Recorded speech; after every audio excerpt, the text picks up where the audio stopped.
Olá pessoal, tudo bem?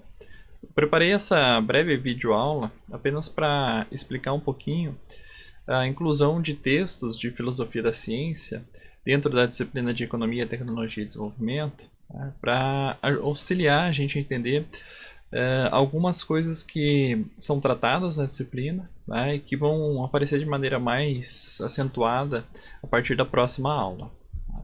Eu trouxe, obviamente, três autores selecionados. Né? Eu não me aprofundo na questão da filosofia da ciência, nem nesse vídeo, nem na discussão que a gente vai ter, mas ela vai ser muito importante para a gente conseguir entender os textos que vêm na sequência e mesmo debater com aquilo que a gente já estudou até agora.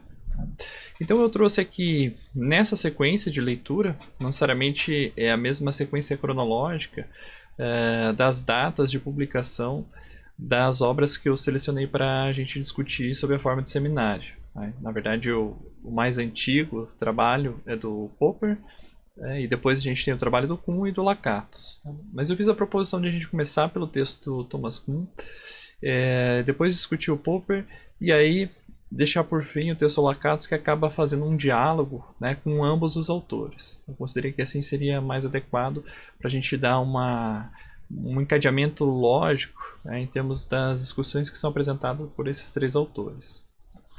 Bom, brevemente, né, não vou me alongar muito porque a gente vai debater no seminário, mas o que eu queria ressaltar do trabalho da estrutura das revoluções científicas do Kuhn é que ele traz essa concepção através de diversos exemplos, né, nesse livro que é um ensaio, que ele vai colocar algumas concepções que são muito interessantes, né, nessa ideia de como evolui a ciência, ou como evoluem as ciências. Eu acho mais adequado a gente falar no plural. E ele vai colocar o seguinte, né, que a partir de um determinado período da história, e nem sempre foi assim, né, em diversas áreas, na física, na astronomia, mesmo na química, a gente teve aí por períodos a criação do que ele chama de uma ciência normal. Tá? Embora não seja um processo simples, né? A criação de uma ciência normal ou de um paradigma, tá? Ele é um processo difícil de acontecer. É mais comum que se tenha aí uma série de concepções teóricas sobre a explicação de determinados fenômenos, né, dentro de cada uma das áreas das ciências, que sejam concorrentes entre si. Tá? Mas a partir de um determinado momento da história, algumas ciências passaram a elaborar, né, os seus compêndios, né, os manuais, enfim, sobre os quais colocavam aí, pelo menos os preceitos básicos, né, sobre os quais a maioria da comunidade científica concordava. Tá? E quando há a implementação de um paradigma, né, que contempla basicamente uma série de leis, enunciados, né, teorias, aplicações empíricas, instrumentos metodológicos ou de experimentos, enfim, né, que compõem aí o núcleo, né, de um determinado paradigma, a gente vai ter, né, uma série de pesquisas que vão ser conduzidas no sentido de avançar sobre as possibilidades que esses elementos que já foram aceitos pela comunidade científica, né, já foram estabelecidos, já são de conhecimento comum. Tá?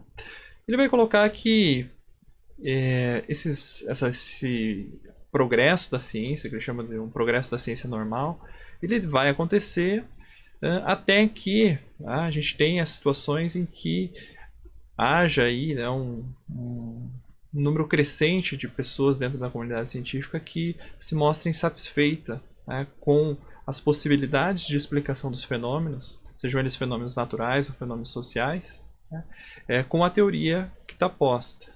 Tá? Então ele faz inclusive uma analogia com a ideia das revoluções políticas, né, no sentido de que as revoluções elas acontecem quando, né, um número crescente de pessoas passa, né, a ter insatisfação com as instituições políticas estabelecidas, até que, né, se propõe aí mudanças que pode vir de uma maneira mais violenta ou não, enfim, mas que levam às revoluções no sentido de derrubar as instituições políticas estabelecidas e introduzir novas instituições políticas. Então ele faz essa analogia no sentido de que com as ciências também há É um momento de crescente insatisfação com o que está posto, mas também há resistência, né? Há também forças de contra-revolução.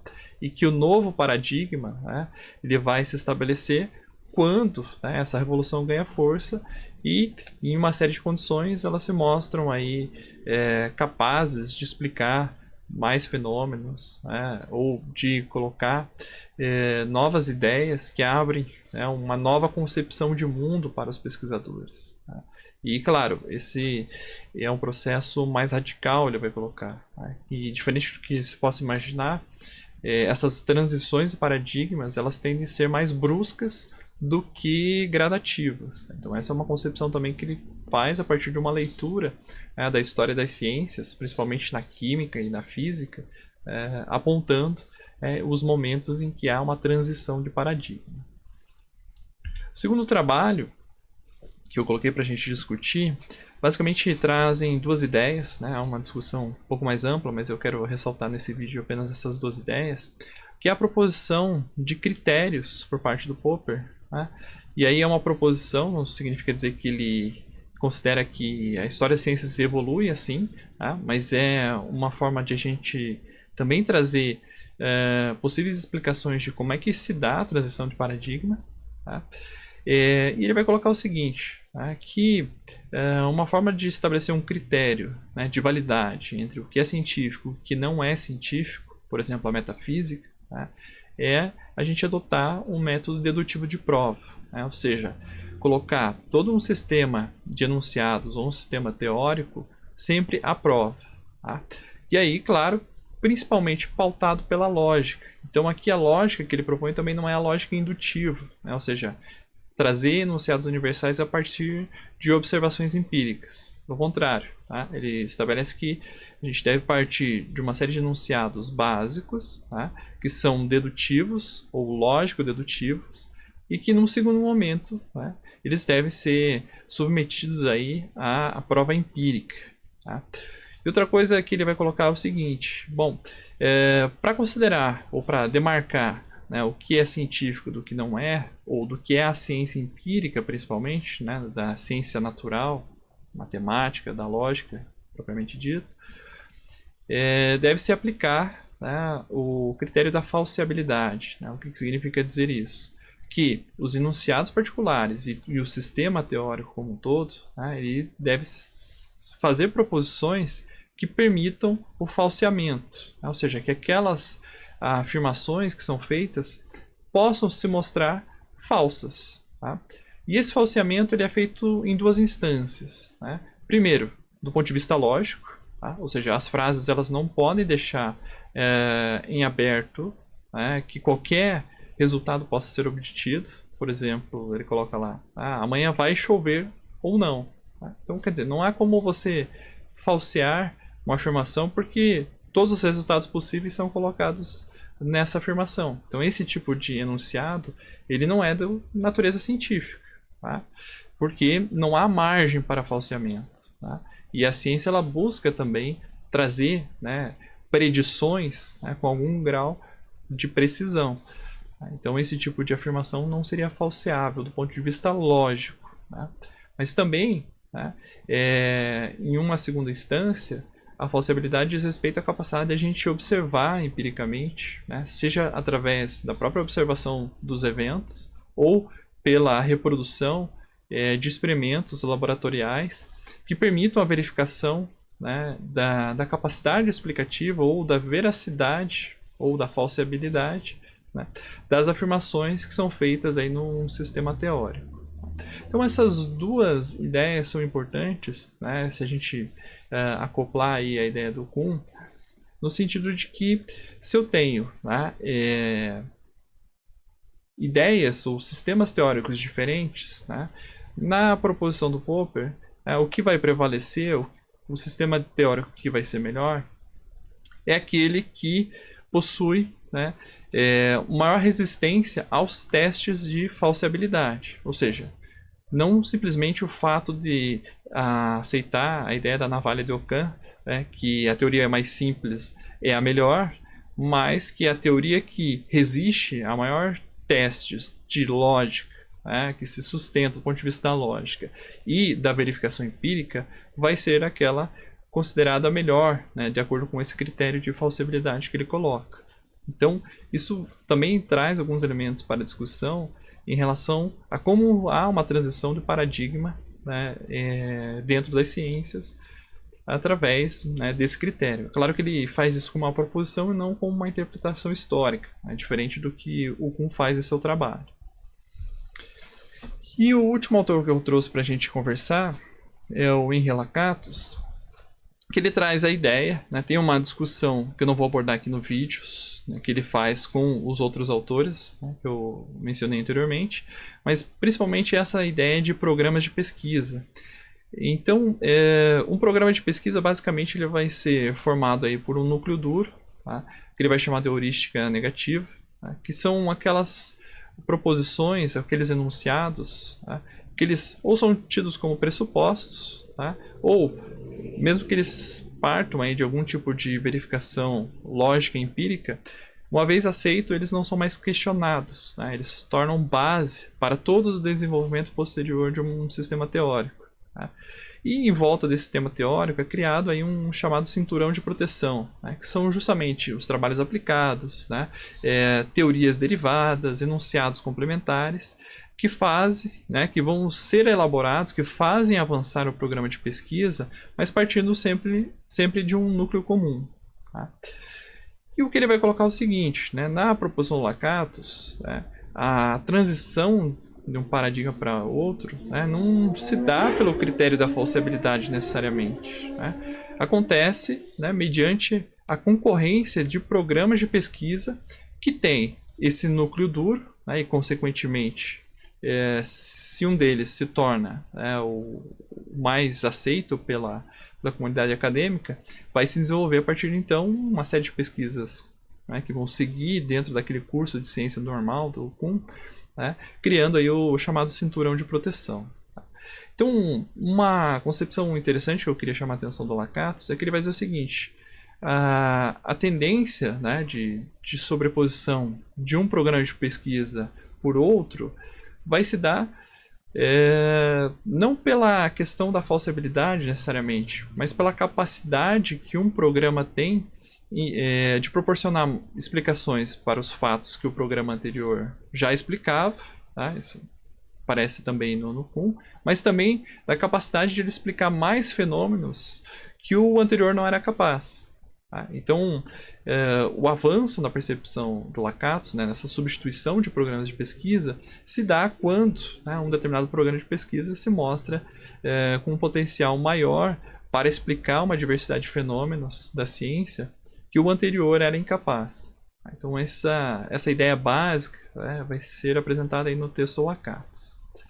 E por que eu trouxe esses textos para a gente discutir aí no meio do cronograma da disciplina? Tá? Então, fazendo uma relação da filosofia da ciência com a economia, tá? Especificamente com a economia da inovação, que é o que a gente está tratando nessa disciplina, né? A gente vai ver que em textos posteriores, por exemplo, o trabalho do Giovanni Dose e da própria Carlota Pérez, que são temas das próximas aulas, eles vão transpor essa ideia, principalmente do Kuhn, da revolução e dos paradigmas científicos para a questão tecnológica e econômica. Tá? Então a própria Carlota Pérez vai adotar, por exemplo, a ideia de revoluções técnico-econômicas, né? No sentido de que a gente tem transformações que são tecnológicas e são econômicas ao mesmo tempo. Tá? Então essas duas ideias elas foram inspiradas, né, na própria proposição teórica para as ciências econômicas, né, a partir da filosofia da ciência. Então esse é um primeiro motivo pelo qual eu coloquei esses textos para a gente discutir. Tá? O segundo motivo, né, se dá porque como a gente tem, né, na evolução histórica, no desenvolvimento do sistema capitalista mundial, né, no desenvolvimento econômico, associado, né, à inovação tecnológica, e por sua vez, a inovação tecnológica ela é cada vez mais baseada em ciência, então as revoluções que acontecem dentro das ciências, elas têm também as suas implicações no campo tecnológico e, consequentemente, no campo econômico. Tá? Então essas ideias que estão apresentadas, principalmente no trabalho de Thomas Kuhn, elas também têm repercussões do ponto de vista do entendimento do próprio funcionamento do sistema econômico. Tá? Uma vez que essas revoluções científicas, né, nas diversas áreas, né, vamos colocar na eletrônica, por exemplo, né, nos meios de comunicação, com física, química, enfim, né, nessas chamadas ciências mais duras, elas também têm consequências, né, em termos de mudanças de sistemas tecnológicos e, consequentemente, né, do que vem ser colocado aí em termos de produtos e serviços ofertados, né, no mercado e sua relação aí com o desenvolvimento econômico, como a gente tem discutido ao longo da disciplina. Outra coisa interessante, associando principalmente ao trabalho do Lakatos, é essa ideia, né, de programas de pesquisa em competição. Então, nos textos anteriores, a gente, né, estava estabelecendo e vai ainda estabelecer esse diálogo entre como a teoria neoclássica explica, né, o funcionamento da economia, como ela trata o progresso tecnológico, né, e sempre fazendo um contraponto com uma outra teoria ou com outras teorias que fazem parte de um outro programa de pesquisa, que é o chamado programa de pesquisa evolucionista, ou a gente poderia colocar neo-schumpeteriano, que parte de um núcleo duro distinto. Tá? Ou seja, a gente tem uma série de pressupostos, como o da racionalidade maximizadora, no caso da teoria neoclássica, que vai ser completamente abandonado no caso da teoria evolucionista, trabalhando com a ideia de racionalidade limitada e processual. Então a gente tem, né, uma série de axiomas ou de pressupostos, né, que são base de uma teoria, né, ou de uma escola de pensamento e de outra, né, que são bastante distintas e que estão nesse momento, né, apesar de a gente ter o desenvolvimento da teoria evolucionista de longa data, ainda estão em competição, sendo que é mais predominante, né, em nível mundial, então, assim como em nível nacional, o programa de pesquisa neoclássico, né, que trabalha com um conjunto, né, de pressupostos, um conjunto de teorias, de instrumentos de trabalho, tá, enquanto a teoria evolucionária, o programa de pesquisa evolucionista, se propõe, tá, a explicar aquilo que a neoclássica explica. Tá? Então, em diversos textos a gente vê isso. Ó, isso aqui funciona em determinados casos, mas a gente tem uma série de fenômenos não explicados que a gente precisa de uma outra concepção de mundo para poder entender. Então, esse é só, né, um vídeo de tentar justificar, né, e dar coerência, né, à colocação deste seminário para discussão de textos de filosofia da ciência com, né, a proposição geral da disciplina de Economia, Tecnologia e Desenvolvimento. Bom, aqui estão as referências, né? São basicamente três livros, mas eu fiz a seleção também de capítulos, né, dos livros do Kuhn e do Popper, né, para a gente discutir nesta aula número 7. Bom, espero que todos aí estejam bem, né, e até a próxima aula.